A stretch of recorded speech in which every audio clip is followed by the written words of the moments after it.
You know how they say, if you could turn around and give your younger self advice, what would it be? And are you living up to that right now? This is so hard. I think about this exercise often and I find myself saying, when I get around to it, or maybe next time. There are 10 really distinct things that I wish I would have done differently with money, and had I done that, my life would have looked totally different today. So I'm sharing them here with you in hopes that they help you on your journey and maybe save you a little time and money as it would have me had I taken this advice. So the first one is spend wisely. I mean, we all know this one and we've heard it, but I really wish that it would have been framed for me with the idea, can I live with less?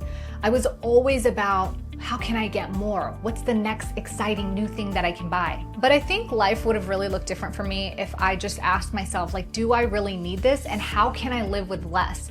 And make that the game that I was playing instead of how can I accumulate more? I can think about certain items that I absolutely had to have, and looking back, I don't really think it would have made a difference if I would have downgraded or chosen otherwise. Things like my clothes, or the specific make and model of my car, or the specific apartment unit that I needed at the top floor with all the upgrades. I exhausted my money on stuff like this, and hindsight, I really think that my quality of life wouldn't have been any different with a few of those things downgraded. The second piece of advice that I would have given myself is to work more. Now, if you're a workaholic and you're already pulling 60, 70, 80, 90 hours a week, omit this piece of advice. A time that I was thinking about is when I started my first business. I was only working about 15 hours a week.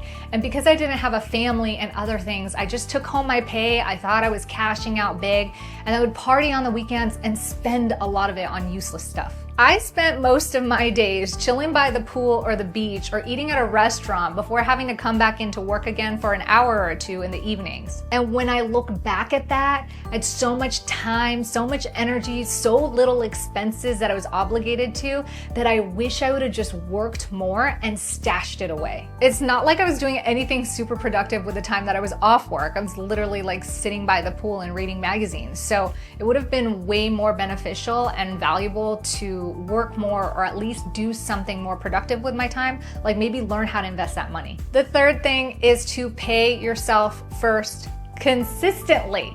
And the sad part about a lot of this advice I'm telling you right now is that I knew all this stuff when I was younger, and I just didn't do it. I never looked at my paycheck like, how can I allocate these funds? I looked at all the money like it was all mine to keep and spend. And so, as is common with human nature, I spent everything that I made.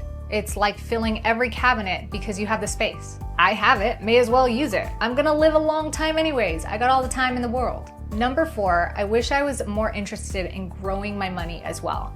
I knew some things simply because I was in business, but I was so focused on making money so that I could spend more money. I had no idea or thought about having a retirement plan or how I could use that money to make more money. And I wasn't even thinking about like cash flow or financial freedom at this point. The craziest thing that I took for granted is being an older millennial, I didn't have all of the hurdles that a lot of our young adults have to deal with today.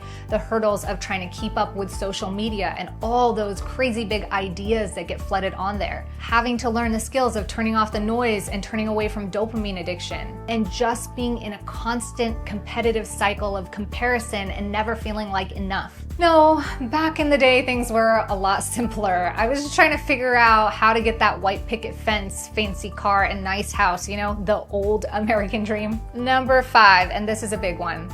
Don't cash out. I actually started investing pretty young, or at least what was young for my generation. I already had life insurance, Roth IRAs, all the stuff when I was 19 years old, and I cashed it out.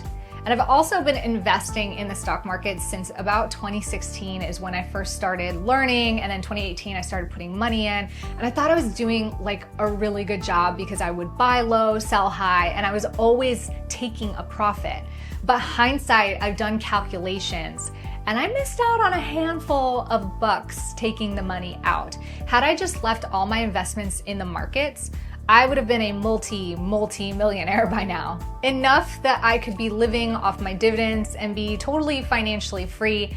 And let's face it, I'm nowhere close to that yet. Number 6, instead of buying parties, designer clothes, and spending on vacations, I wish I would have spent on learning and accumulating experience. When I was younger, I didn't know the value of experience.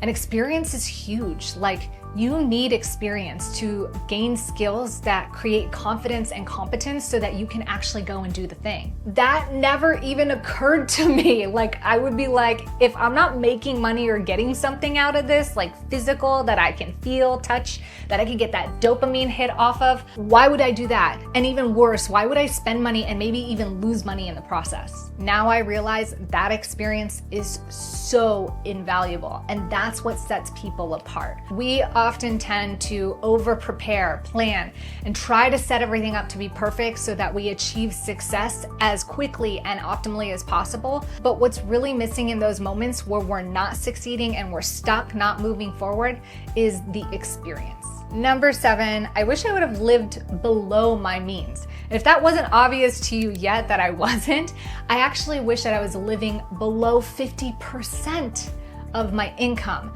My first financial mentor told me to save 50% of my money, and I literally in that moment thought he was off his rocker. I thought the dude was insane. Sorry, James, if you're watching this, but I really wish I took heed to that and really lived with that in my heart, because I was making good money, so I could have afforded to actually save half of it and invest half of it and then do what I wanted with the other half, and I just blew it on random shit. Number 8, I wish I would have known that no one cares. No one gives a shit. Any of my friends who knew me back in the day, do you remember what kind of car I drove? What kind of jewelry I wore? What my favorite luxury necklace was? Pretty sure you don't, because you didn't care. So why I cared so much back then to spend out all these dollars for things that didn't even matter, that I ended up depreciating and having to resell later because I don't care about them today, it just blows my mind how much I spent on this. And I just really wish I hadn't. It kind of leads to number 9, which is saying no to luxury, but yes to quality. You know, fast fashion wasn't really like a big deal when I was younger, but I did get to watch it and experience it in the quality of my clothes. I remember I had underwear that lasted for like 10 plus years, and then I bought underwear and had to replace it like 2 or 3 years later, and I was like, what the fuck? I'm not against having luxurious goods. If that's something you really love, care about, crave, cool, do your thing. Like, you should have like 1 or 2 things that you're willing to actually blow a little money on so that you can enjoy. But the fact that I was doing it to try to just keep up with the trends or look cool was an absolute waste of time, money, and energy. And like I said, no one really cared anyways. Last but not least, I wish I would have reinvested the profits. I would have reinvested it into making my business better, learning more skills, or even just testing so I could collect data and hence get that learning and that experience to become better. But I never was even aware of or saw these non-tangible, like valuable assets. And so I never really reinvested my profits. And I think, you know, looking back, that really stifled a lot of my business growth. It still stifles it today because I never learned to pretend that money didn't exist. I always took it for myself instead of putting it back in to leverage it for a better outcome. So that's taken me a lot of time to learn. Part of the contribution of these issues is genetic ADHD.